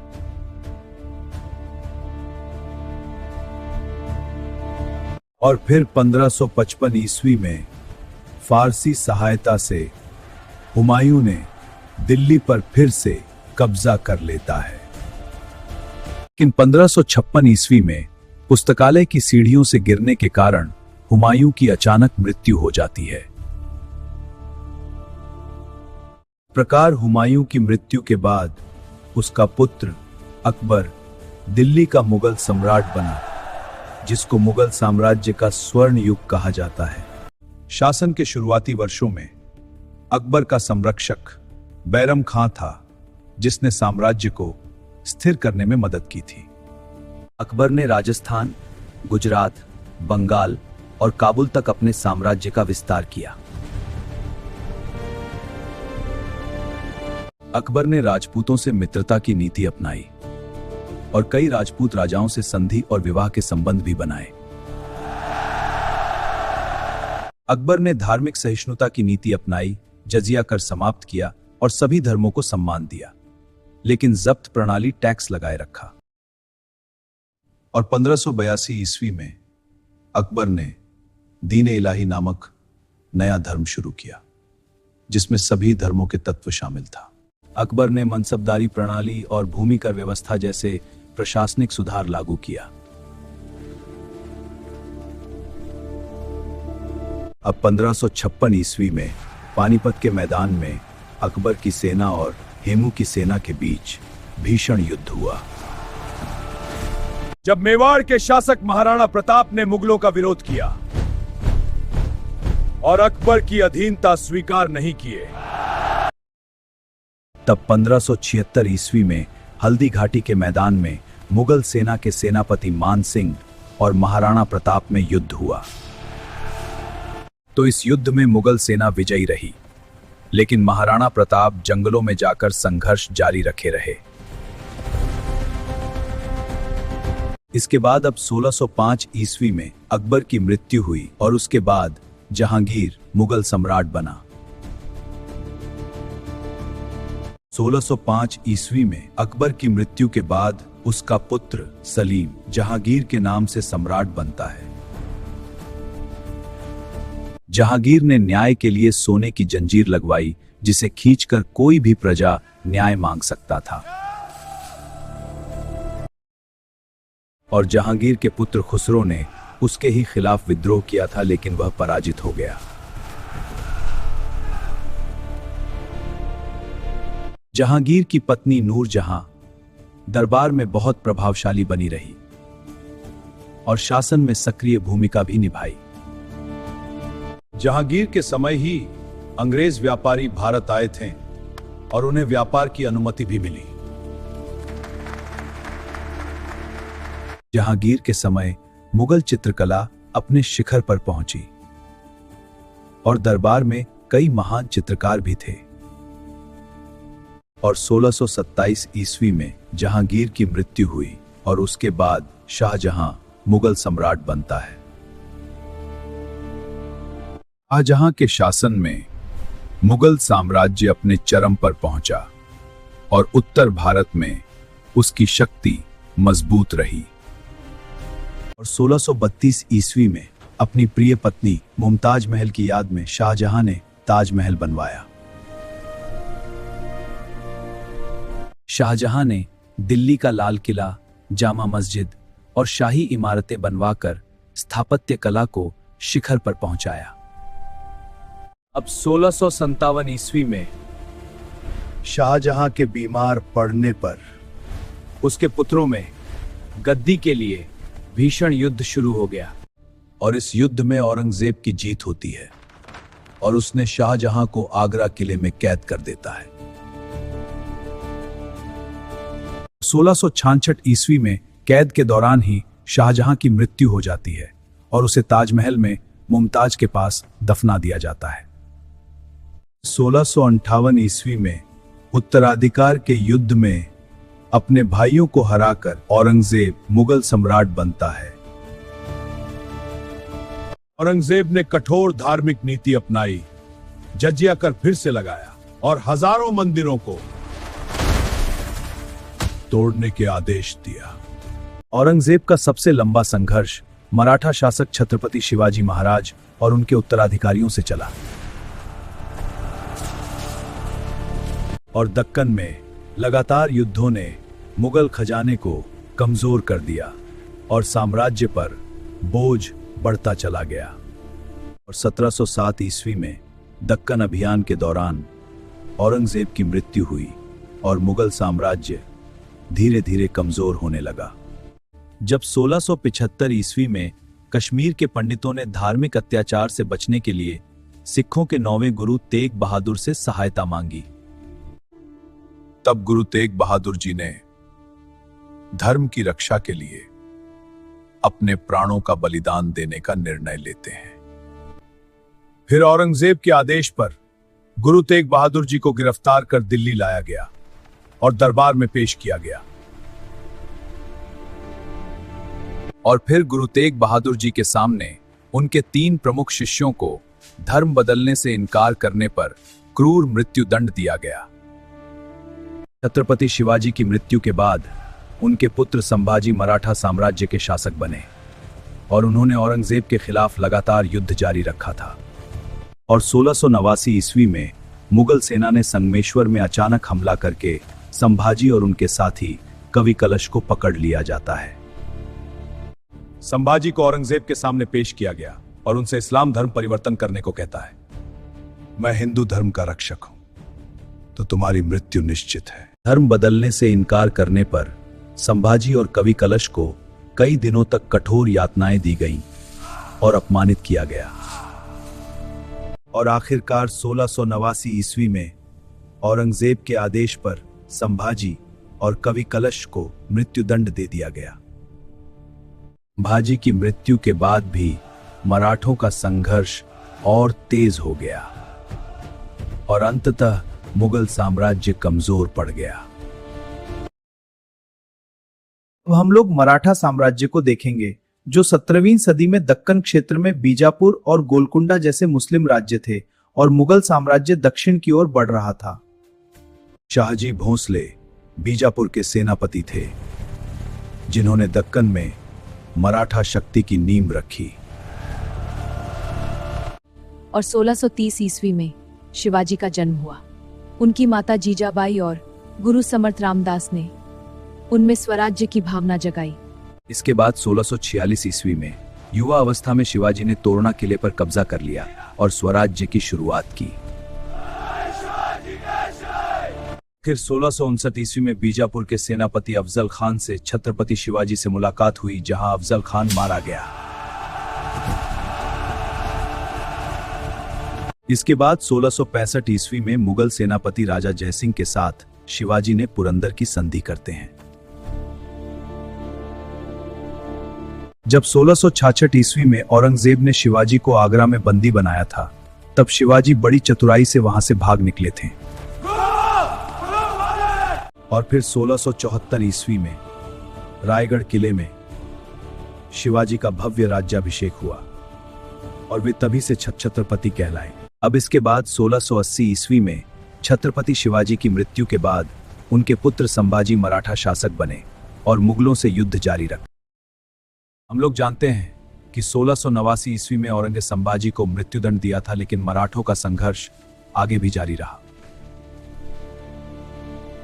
फिर इसके बाद संभाजी की मृत्यु के बाद राजा राम और रानी ताराबाई ने मराठाओं का संघर्ष आगे जारी रखा।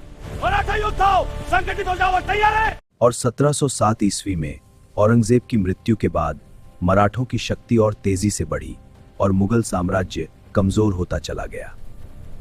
और फिर आता है पेशवा काल, जिसमें बालाजी विश्वनाथ के समय पेशवा पद शक्तिशाली हुआ और मराठा साम्राज्य तेजी से विस्तार करने लगा, जिसमें से पेशवा बाजीराव प्रथम ने मराठा साम्राज्य का विस्तार करके उत्तर भारत तक कर दिया और मराठों को सबसे शक्तिशाली बनाया। और बालाजी बाजीराव यानी नाना साहेब के समय मराठा साम्राज्य अपने चरम पर पहुंचा और पूरे भारत में इसका प्रभाव फैल गया। मराठों ने जब दिल्ली पर नियंत्रण किया तब मुगल सम्राट भी मराठों के संरक्षण में रहने लगा। इसी समय अफगान शासक अहमद शाह अब्दाली ने भारत पर आक्रमण किया, जिससे मराठों से सीधा टकराव शुरू हुआ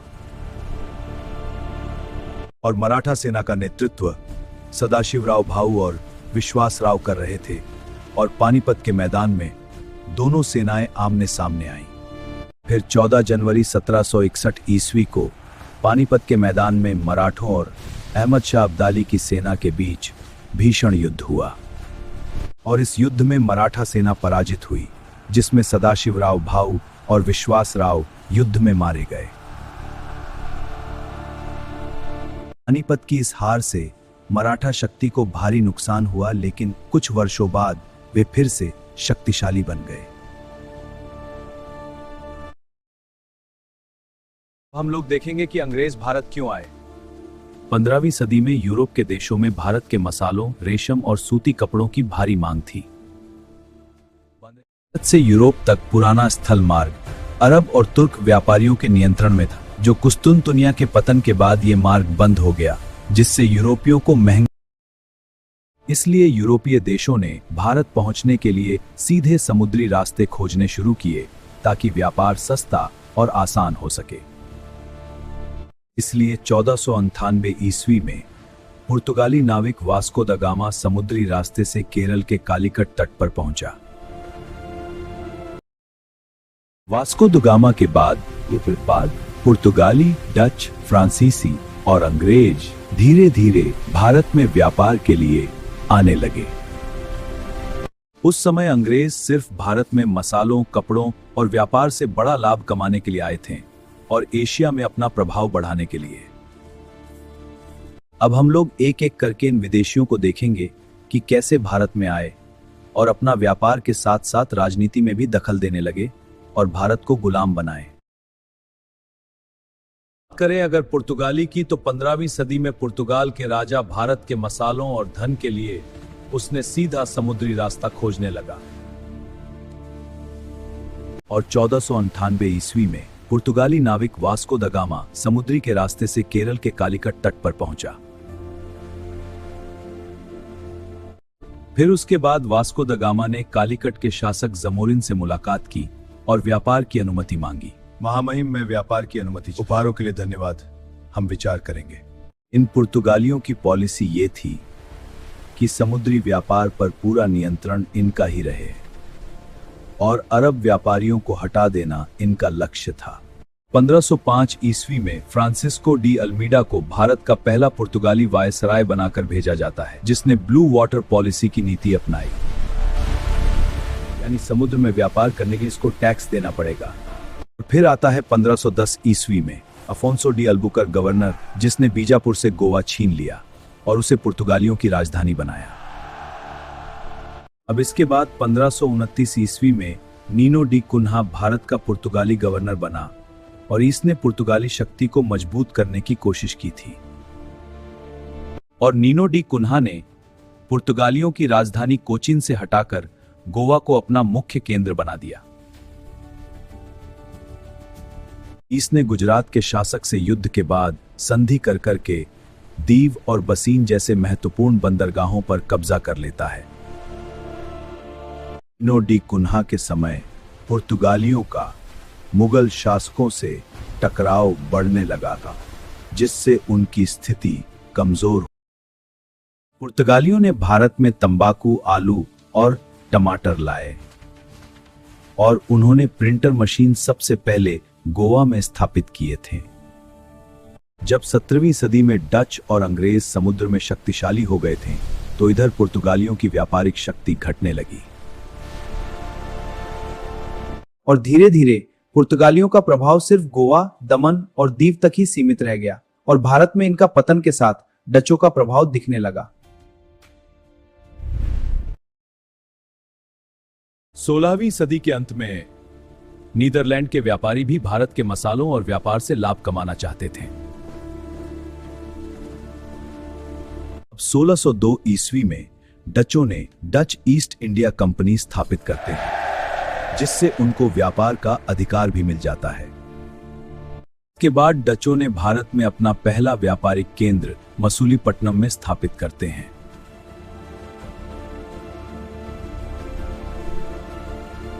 धीरे धीरे अब डचों ने पुलिकट, नागपट्टनम, कोचीन और सूरत जैसे जगहों पर अपना प्रमुख व्यापारिक केंद्र बनाना शुरू कर देते हैं। डचों की पॉलिसी सिर्फ व्यापार करना, राजनीति से दूर रहना और जबकि मसालों के व्यापार पर एकाधिकार जमाना उनका उद्देश्य था। डचों ने मुगल शासकों से व्यापारिक संबंध बनाए और बिना ज्यादा संघर्ष के ही उनको व्यापार करने की अनुमति मिल गई थी। 18वीं सदी में डचों का सामना अंग्रेजों यानी ब्रिटिशों से हुआ और उनके बीच व्यापारिक संघर्ष भी तेज हो गया था। लेकिन 1759 ईस्वी में बेदरा के युद्ध में अंग्रेजों ने डचों को पराजित कर दिया और इस प्रकार भारत में डचों पतन हो गया। देखेंगे ईस्ट इंडिया कंपनी की स्थापना कैसे हुई। 31 दिसंबर 1600 को इंग्लैंड की रानी एलिजाबेथ प्रथम ने ईस्ट इंडिया कंपनी को पूर्वी देशों में व्यापार करने का अधिकार देती है और 1608 ईस्वी में कैप्टन हॉकिंग्स ने मुगल बादशाह जहांगीर के दरबार में पहुंचा और अंग्रेजों के लिए व्यापार की अनुमति मांगी। फिर इसके बाद 1613 ईस्वी में अंग्रेजों ने सूरत में अपनी पहली व्यापारिक फैक्ट्री स्थापित करते हैं। 1615 से 1618 के बीच सर टॉमस रो ने जहांगीर से व्यापार की आधिकारिक अनुमति प्राप्त कर लेता है। इसके बाद अंग्रेजों ने मद्रास, बंबई और कलकत्ता में अपने प्रमुख व्यापारिक केंद्र यानी फैक्ट्री बनाए। फिर आता है 18वीं सदी, जिसमें अंग्रेजों और फ्रांसीसियों के बीच कर्नाटक युद्ध हुआ, जिनमें अंग्रेजों की जीत होती है। हम जानते हैं कि 17वीं सदी में फ्रांस के व्यापारी भी भारत के मसालों और कपड़ों के व्यापार से लाभ कमाना चाहते थे। फ्रांस के 1664 ईस्वी में फ्रांसीसी राजा लुई 14वें ने फ्रेंच ईस्ट इंडिया कंपनी की स्थापना की ताकि भारत में व्यापार किया जा सके। आज्ञा का पालन करेंगे महाराज। तो इस प्रकार फ्रांसीसियों ने भारत में अपना पहला व्यापारिक केंद्र सूरत में स्थापित करते हैं और फ्रांसीसियों ने पांडिचेरी, चंद्रनगर, माहे और करैकल में अपना प्रमुख व्यापारिक केंद्र बनाते हैं। अब इसके बाद फ्रांसीसी गवर्नर डुप्ले ने भारत में फ्रांसीसी शक्ति बढ़ाने के लिए राजनीति में हस्तक्षेप करना शुरू कर देता है। इसके बाद अपना वर्चस्व बनाए रखने के लिए फ्रांसीसियों और अंग्रेजों के बीच कर्नाटक के युद्ध शुरू होता है, जहां दोनों भारत पर नियंत्रण के लिए लड़ने लगे। तब की है जब 1740 के दशक में यूरोप में इंग्लैंड और फ्रांस के बीच ऑस्ट्रिया के उत्तराधिकार को लेकर युद्ध शुरू हुआ, जिसकी आग भारत तक पहुंच गई। फिर 1746 में फ्रांसीसी गवर्नर डुप्ले ने अंग्रेजों के शहर मद्रास पर कब्जा कर लिया। फिर इसके बाद 1748 में यूरोप की संधि के बाद मद्रास फिर से अंग्रेजों को लौटा दिया गया और पहला कर्नाटक युद्ध समाप्त हुआ। लेकिन फिर 1749 में कर्नाटक और हैदराबाद की गद्दी के लिए दो दावेदारों के बीच युद्ध शुरू हुआ। इस युद्ध में फ्रांसीसियों ने चंदा साहब का साथ दिया, जबकि अंग्रेजों ने मोहम्मद अली का समर्थन किया और फिर दूसरा कर्नाटक युद्ध शुरू हो गया। लेकिन 1751 में अंग्रेज अधिकारी रॉबर्ट क्लाइव ने आरकोट किले पर कब्जा करके युद्ध का रुख ही बदल दिया। इस प्रकार 1754 में संधि के बाद फ्रांसीसी गवर्नर डुप्ले को वापस बुला लिया गया और ये दूसरा कर्नाटक युद्ध समाप्त होता है। जब 1756 में यूरोप में 7 वर्षों का युद्ध शुरू हुआ और इसका प्रभाव फिर भारत तक पहुंचा, जो कर्नाटक के तीसरे युद्ध में बदल गया। इसके बाद 1757 ईस्वी में अंग्रेज रॉबर्ट क्लाइव ने प्लासी के युद्ध में बंगाल के नवाब सिराजुद्दौला को हरा दिया और बंगाल पर कब्जा कर लेता है। लेकिन इस सप्तवर्षीय युद्ध 1760 में वांडीवाश के युद्ध में अंग्रेजों ने फ्रांसीसी सेना को निर्णायक रूप से हरा देते हैं और अंततः 1763 में पेरिस की संधि के बाद भारत में फ्रांसीसी शक्ति लगभग समाप्त हो गई और अंग्रेज सबसे शक्तिशाली बन गए। 1750 के दशक में बंगाल भारत का सबसे समृद्ध प्रांत था, जहां नवाब सिराजुद्दौला शासन कर रहा था और उस समय अंग्रेज व्यापारी बंगाल में अपनी शक्ति बढ़ा रहे थे और उन्होंने नवाब के सेनापति मीर जाफर से साजिश की। फिर 23 जून 1757 को प्लासी के मैदान में सिराजुद्दौला और अंग्रेजों की सेना के बीच युद्ध शुरू हुआ और इस युद्ध के दौरान मीर जाफर ने नवाब का साथ नहीं दिया, जिससे अंग्रेजों की जीत आसान हो गई। प्लासी की हार के बाद सिराजुद्दौला मारा गया और मीर जाफर बंगाल का नवाब बना, जिससे अंग्रेजों का प्रभाव बढ़ गया। प्लासी के बाद अंग्रेजों की बढ़ती शक्ति से भारतीय शासक चिंतित हुए और 3 शासकों ने मिलकर संयुक्त मोर्चा बनाया। हाँ, हमें एकजुट होकर इस खतरे का सामना करना, तो फिर संयुक्त मोर्चा तैयार है। इस संयुक्त सेना में मीर कासिम, मुगल सम्राट शाह आलम द्वितीय और अवध के नवाब शुजाउद्दौला शामिल था। और फिर 22 अक्टूबर 1764 को बक्सर के मैदान में अंग्रेजों और संयुक्त भारतीय सेना के बीच भीषण युद्ध हुआ और इस युद्ध में अंग्रेजों ने संयुक्त भारतीय सेना को निर्णायक रूप से हरा देते हैं, जिससे उनकी शक्ति बढ़ जाती है। 1764 ईस्वी में बक्सर के युद्ध में अंग्रेजों ने मुगल सम्राट शाह आलम द्वितीय और नवाबों की संयुक्त सेना को भी हरा देते हैं। इसके बाद 1765 ईस्वी में इलाहाबाद संधि के बाद अंग्रेजों को बंगाल, बिहार और उड़ीसा में दीवानी अधिकार मिल जाता है, यानी द्वैध शासन करने का अधिकार हो जाता है। अब धीरे धीरे अंग्रेजों ने सहायक संधि और हड़प नीति से भारतीय राज्यों को अपने नियंत्रण में लेना शुरू किया और भारत को गुलाम बनाने का खेल शुरू हो जाता है। इसके बाद 1773 में ब्रिटिश संसद ने रेगुलेटिंग एक्ट पारित किया, जिससे पहली बार कंपनी के प्रशासन पर नियंत्रण शुरू हुआ। फिर 1784 में पिट्स इंडिया एक्ट पास हुआ, जिससे ब्रिटिश सरकार ने कंपनी के शासन पर सीधा नियंत्रण कर लिया। अब धीरे धीरे बहुत से एक्ट आने लगे, जिसमें 1793 में चार्टर एक्ट पास हुआ, जिससे कंपनी का व्यापारिक अधिकार 20 साल के लिए बढ़ा दिया गया। फिर 1813 के नए चार्टर एक्ट से भारत में कंपनी का व्यापारिक एकाधिकार खत्म हुआ, जिससे अन्य अंग्रेज व्यापारी भी भारत आ सके। इसके बाद 1833 के चार्टर एक्ट से कंपनी का व्यापार पूरी तरह खत्म हुआ और वह सिर्फ प्रशासनिक संस्था बनकर रह जाती है। और फिर 1853 के चार्टर एक्ट ने भारत में सिविल सेवा परीक्षा प्रणाली शुरू करता है, जिससे प्रशासन में बहुत सुधार हुआ। अचानक 1857 ईस्वी में कंपनी के खिलाफ भारत में पहला बड़ा विद्रोह होता है, जिससे अंग्रेजी शासन हिल जाता है। बात कुछ यूं थी कि 1857 से पहले अंग्रेजों की नीतियों से भारतीय राजा, किसान और सैनिक सब परेशान थे। इन अंग्रेजों की हड़प नीति के कारण झांसी, सतारा और कई राज्य अंग्रेजों ने अपने में मिला दिए। तो और भारतीय सैनिकों को अंग्रेज कम वेतन देते थे और अंग्रेज उनके साथ भेदभाव भी करते थे।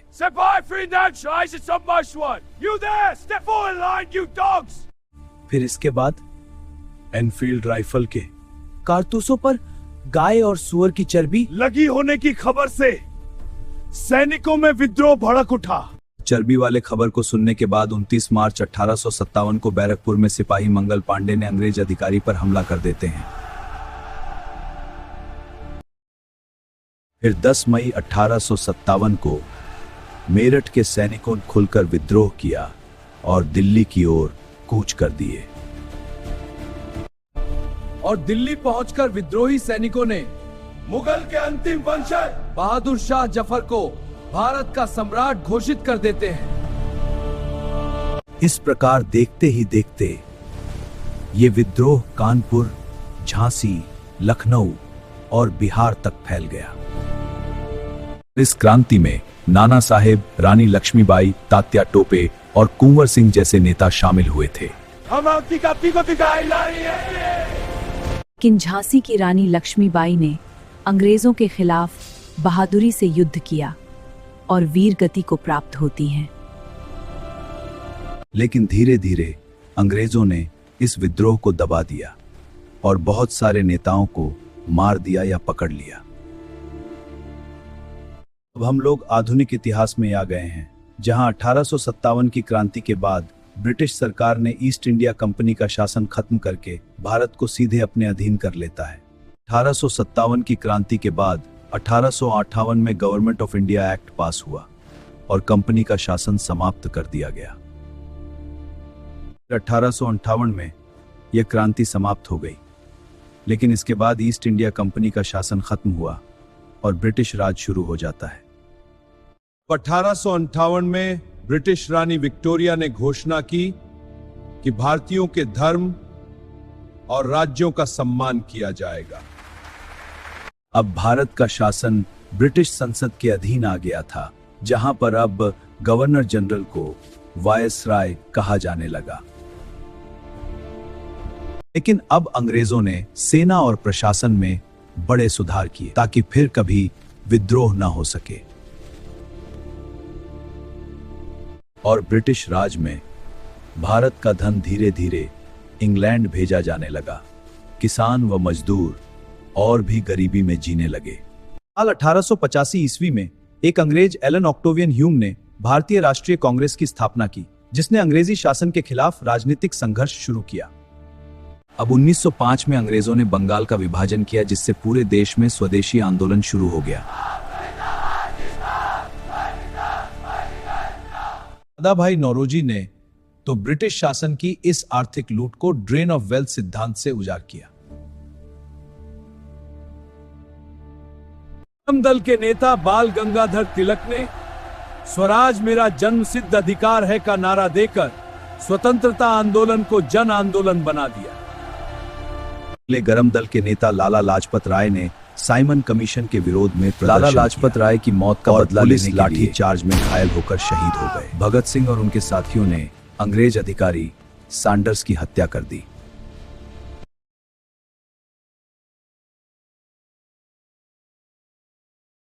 और 1929 में भगत सिंह और बटुकेश्वर दत्त ने केंद्रीय विधानसभा में बम फेंका ताकि खिलाफ चेतावनी दी जा सके।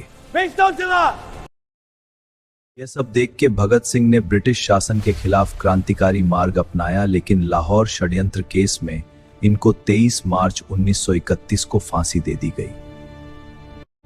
23 मार्च 1931 को भगत सिंह जी के साथ साथ सुखदेव और राजगुरु को भी अंग्रेजों ने फांसी दे दी। चंद्रशेखर आजाद ने भी क्रांतिकारी संगठन हिंदुस्तान सोशलिस्ट रिपब्लिकन एसोसिएशन का नेतृत्व किया और अंत तक लड़ते हुए अल्फ्रेड पार्क में खुद को गोली मार ली। सुभाष चंद्र बोस ने आजाद हिंद फौज बनाई और तुम मुझे खून दो, मैं तुम्हें आजादी दूंगा, ये नारा एक ज्वाला का काम किया।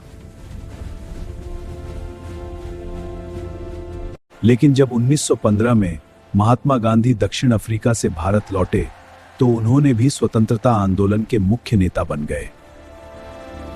इसके बाद महात्मा गांधी ने अहिंसा और सत्याग्रह के बल पर असहयोग, नमक सत्याग्रह और भारत छोड़ो आंदोलन जैसों का नेतृत्व किया।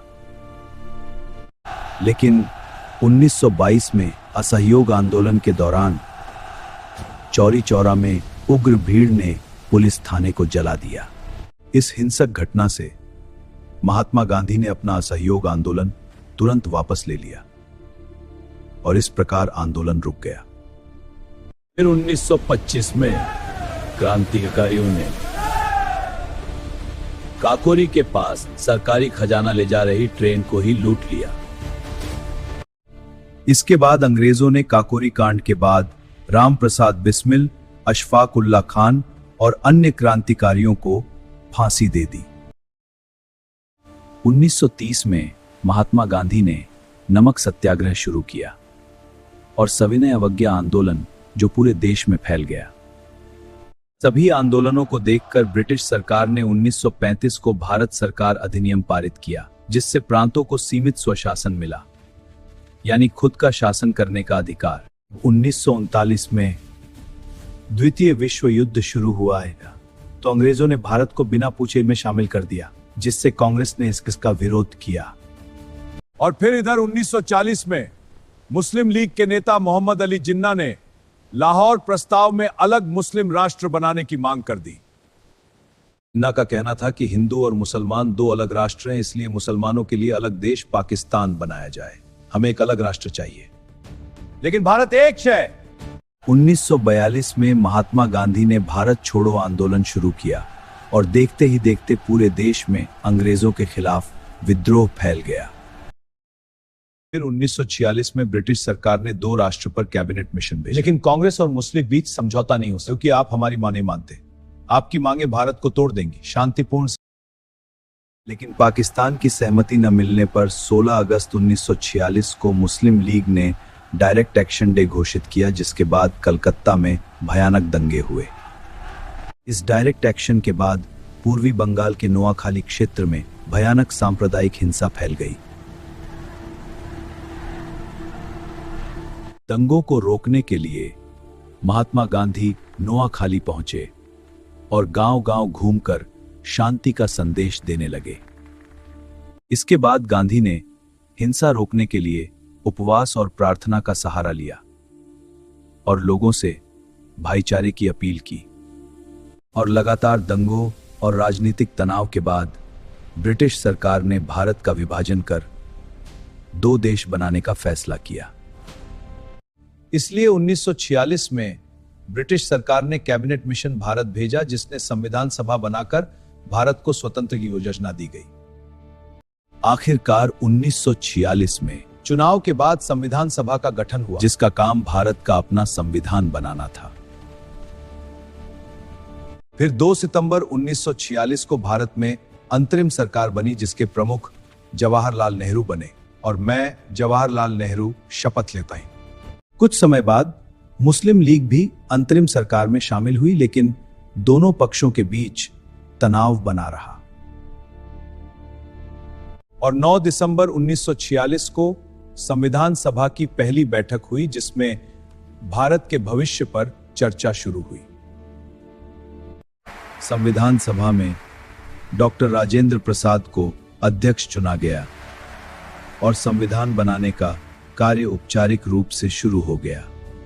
और मार्च 1947 में लॉर्ड माउंटबेटन भारत के आखिरी वायसराय बनकर आया, जिसको भारत को स्वतंत्र करने की जिम्मेदारी दी गई। भारत के मेरे मित्रों, यह स्वागत सम्मान का विषय, जिसमें 3 जून 1947 को माउंटबेटन योजना घोषित हुई है, जिसमें भारत का विभाजन कर दो देश बनाने का फैसला लिया गया।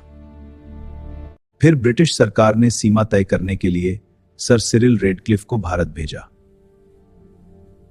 जो पहले कभी भारत नहीं आया था। रेडक्लिफ के नेतृत्व में 2 सीमांकन आयोग बनाया गया, जिसमें एक पंजाब के लिए और एक बंगाल के लिए। और रेडक्लिफ को सिर्फ 5 हफ्तों में पूरे भारत की सीमा तय करनी थी, जिससे दबाव के कारण निर्णय जल्दबाजी में हुआ। और इस तरह भारत और पाकिस्तान के बीच रेडक्लिफ रेखा खींची गई, जिसने पंजाब और बंगाल को 2 हिस्सों में बांट दिया। रेडक्लिफ रेखा के बाद लाखों लोग सीमा पार करने लगे और यह इतिहास का सबसे बड़ा पलायन हुआ। और सीमा रेखा तय करने के बाद रेडक्लिफ तुरंत इंग्लैंड लौट गया और उसने फिर कभी भारत नहीं आया। और आखिरकार 15 अगस्त 1947 को भारत स्वतंत्र हुआ और भारत तथा पाकिस्तान 2 अलग देश बनाए गए। लेकिन स्वतंत्रता के बाद भी संविधान सभा ने भारत का संविधान बनाने का कार्य तेज कर दिया, जिसमें डॉक्टर अंबेडकर की मुख्य भूमिका थी। इसके बाद 26 नवंबर 1949 को संविधान सभा ने भारत का संविधान स्वीकार कर लिया और नए युग की शुरुआत होती है। और फिर 26 जनवरी 1950 को भारत का संविधान लागू हुआ। भारत एक गणतंत्र राष्ट्र बन गया।